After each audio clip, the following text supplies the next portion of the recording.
Hello friends, मैंने पहले एक वीडियो के अंदर आप लोगों को सिखाया कि हाइब्रिडाइजेशन कैसे कैलकुलेट किया जाता है कार्बन कंपाउंड्स के अंदर, राइट। इस वीडियो के अंदर हम लोग बात करेंगे कि इनऑर्गेनिक कंपाउंड्स के अंदर हाइब्रिडाइजेशन कैसे निकाला जाता है। आपके एग्ज़ाम के अंदर 100% ये क्वेश्चन पूछा जाता है, राइट। और प्रॉब्लम ये होता है कि टाइम कम होता है, तो I am giving you a short trick to calculate this hybridisation and the respective geometry within 10 seconds. मौलिक 10 सेकेंड नहीं लगाएंगे आप, you will get the answer. So, but before the question, let's first do the theory part, right? देखिए, hybridization in organic compounds में the first thing we need to understand is we have to calculate the number of hybrid orbitals. H, अगर H का value 2 है तो hybridisation will be sp, geometry would be linear. Likewise 3 में sp2, sp3, sp3d, sp3d2, sp3d3 and likewise geometry triangle planar, tetrahedral, triangle bipyramidal, octahedral, pentagonal, bipyramidal. तो ये भी आपको याद रखना होगा. जहाँ पर आप ज्योमेट्री मतलब हाइब्रिडाइजेशन बताएंगे वहीं पर ज्योमेट्री भी पता होनी चाहिए आप लोगों को. ध्यान रखेंगे इस बात का, ठीक है. चलिए, now let's go for the trick. The trick is we have to use this formula H is equal to half V plus M minus C plus A. ये क्या होता है? देखिए, what is V? V is the number of electrons in the valence shell of central atom.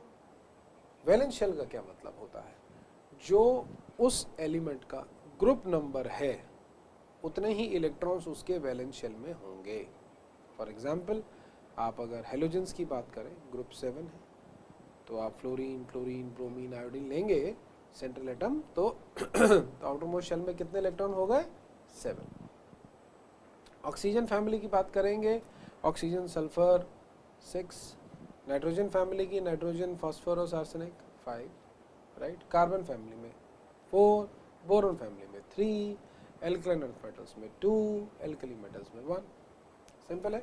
और noble gases आ गई, जैसे xenon के compound आ गए तो 8. Okay. M number of monovalent species. Monovalent मतलब जो सिंगल बॉन्ड बना रहे हैं बेटा, राइट. तो H, F, Cl, Br, I, Li, Na, Kr, Cs, OH, CH3, SiH3, NH2, इन सब, ये सब मोनोवेलेंट है. इसके बाहर कुछ नहीं आएगा. So don't worry about that part. Okay. C, ध्यान रहे, magnitude of cationic charge and A is magnitude of anionic charge. तो -2 है तो आप 2 लेंगे उसको, ठीक है. +2 नहीं लेंगे आप उसको, ठीक है. चलिए, अब कुछ एग्जांपल्स पिक कर लेते हैं. मैं स्टार्ट करता हूँ सेकंड ग्रुप से. बेरिलियम क्लोराइड आपसे पूछा गया, राइट. इसका हाइब्रिडाइजेशन हम लोगों को बताना है. बेरिलियम सेकंड ग्रुप का है, तो V क्या हो गया? 2, Cl2. 2 मोनोवेलेंट एटम है बेटा, तो M का वैल्यू क्या हो गया? 2. क्या यहाँ पर कोई कैटायनिक चार्ज दिख रहा है? नहीं. कोई एनायनिक चार्ज? नहीं. आंसर क्या आया? 2. हाइब्रिडाइजेशन क्या है बेटा आपके पास? Got it? Next, BF3, H is equal to half. Boron के आउटरमोस्ट शेल में 3 इलेक्ट्रॉन्स हैं, 3 फ्लोरीन एटम्स लगे हुए हैं साथ में. No cationic charge, no anionic charge. Answer is 3. Hybridisation is sp2, right. इसी के 2 केसेस और लेते हैं. BF4 negative, H is equal to half, 3, 4 monovalent atom है, 4 -0. अब देखिए, एनायनिक चार्ज कितना है? 1. मैंने आपको क्या बताया? मैग्नीट्यूड, ठीक है. तो हमें मैग्नीट्यूड के टर्म्स में बात करना है. +1 इज इक्वल टू 4. हाइब्रिडाइजेशन क्या आ गया बेटा? sp3. Next compound Al F6 3-. H is equal to half. Aluminium outer shell में 3 इलेक्ट्रॉन्स हैं. अच्छा, कुछ बच्चे इसमें भी कंफ्यूज हो जाते हैं कि सर हमें कैसे पता लगेगा कि सेंट्रल एटम कौन सा है. तो देखिए बेटा, laser number of atoms beryllium के हैं, यहाँ बोरोन के हैं, यहाँ बोरोन के हैं, यहाँ एल्यूमिनियम के. तो नॉर्मल कंपाउंड्स जो होंगे वहाँ पर जिसके लीस्ट एटम है वही सेंट्रल एटम है, राइट. या दूसरा तरीका ये होता है कि जिसकी इलेक्ट्रोनेगेटिविटी सबसे कम होगी वही सेंट्रल एटम होगा. Least electronegativity will be central atom. अब यहाँ पे किसकी है बेटा? एल्यूमिनियम की है, right? So this is 3 + 6 - 0 + 3. So this is 6. Hybridization is sp3d2. Got it? Simple. इसकी ज्योमेट्री क्या होगी बेटा?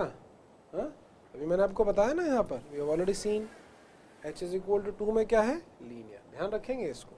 3 trigonal planar, then tetrahedral, trigonal bipyramidal, octahedral, pentagonal bipyramidal, right? चलिए, so I will give you a list of other compounds also फटाफट से.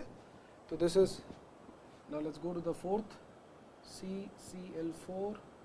So H = ½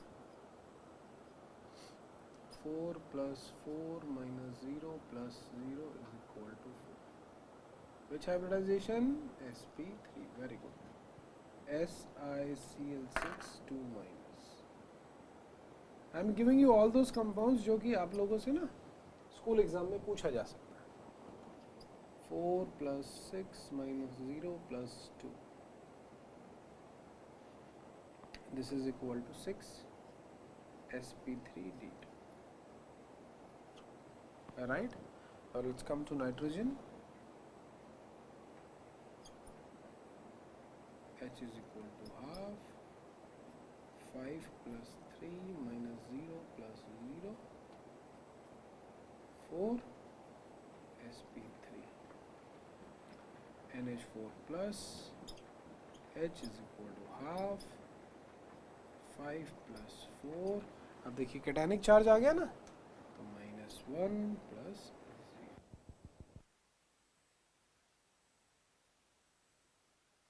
यहाँ पर दो बड़े इंटरेस्टिंग केसेस आते हैं आपके पास. एक है ट्राइमिथाइल अमीन. इसको हम बिल्कुल सिंपल इसी फॉर्मूले से जैसे हम सॉल्व कर रहे हैं हम इसको सॉल्व कर लेते हैं. H = ½ 5 + 3 - 0 + 0 = 4 sp3, right? इसका नाम होता है ट्राइमिथाइल अमीन. ट्राइमिथाइल अमीन.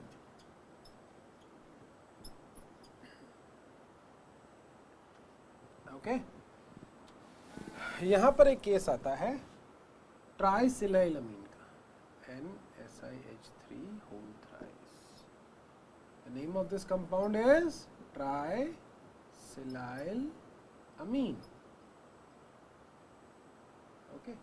देखिए यहाँ पर क्या होता है, हम इसको इस फॉर्मूले से नहीं सॉल्व करते हैं. It should be treated as an exception. यहाँ पर ये जो नाइट्रोजन है ये अपना एक लोन पेयर जो है बेटा वो सिलिकॉन के एम्प्टी ऑर्बिटल में पुश कर देता है और एक सॉर्ट ऑफ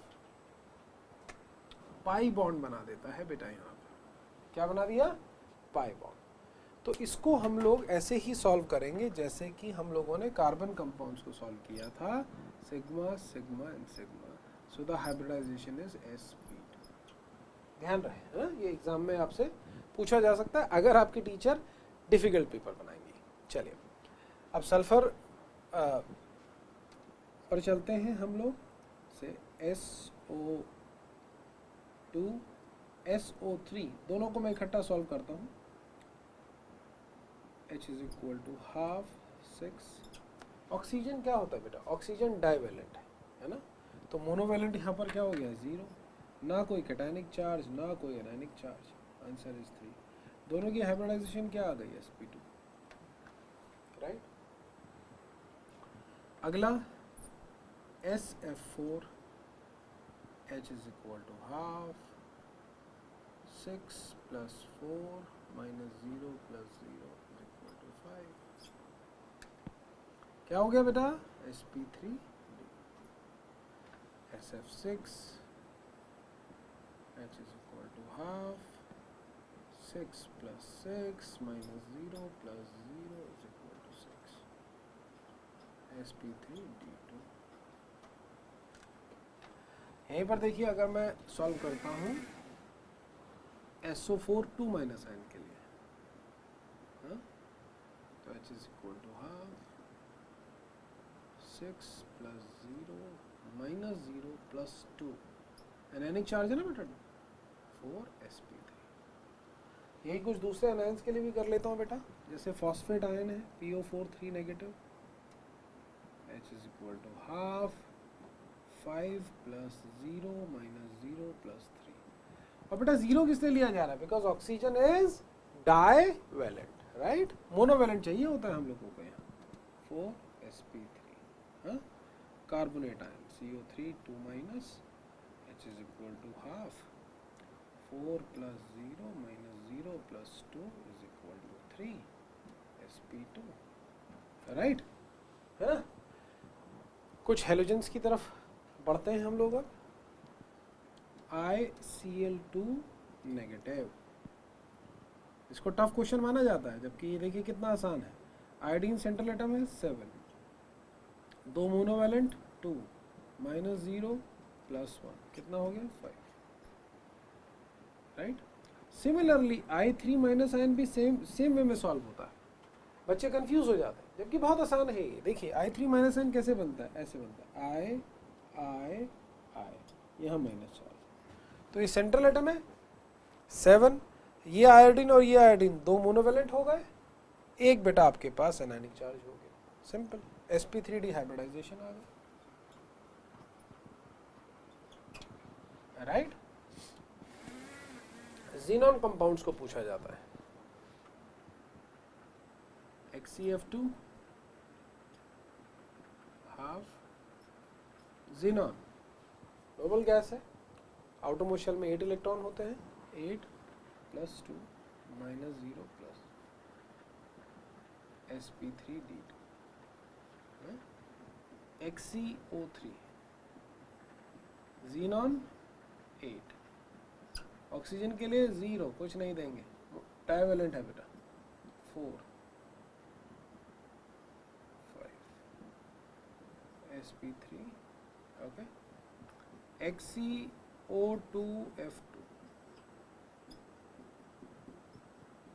8। अब देखिए बेटा, ये सेंट्रल एटम है ज़ीनॉन, मोस्ट इलेक्ट्रोपॉजिटिव। ऑक्सीजन को काउंट नहीं करेंगे, फ्लोरीन को काउंट करेंगे, plus 2 minus 0 plus 0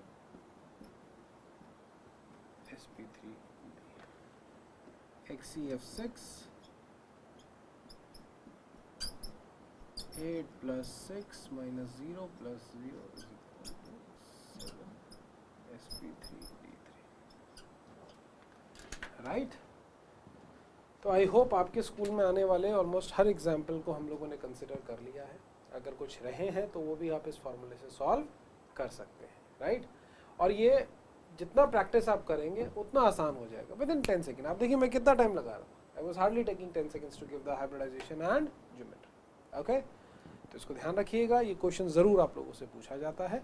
If you have got any questions further, you can ask in comments and do subscribe to our channel, Yuva Institute. God bless you.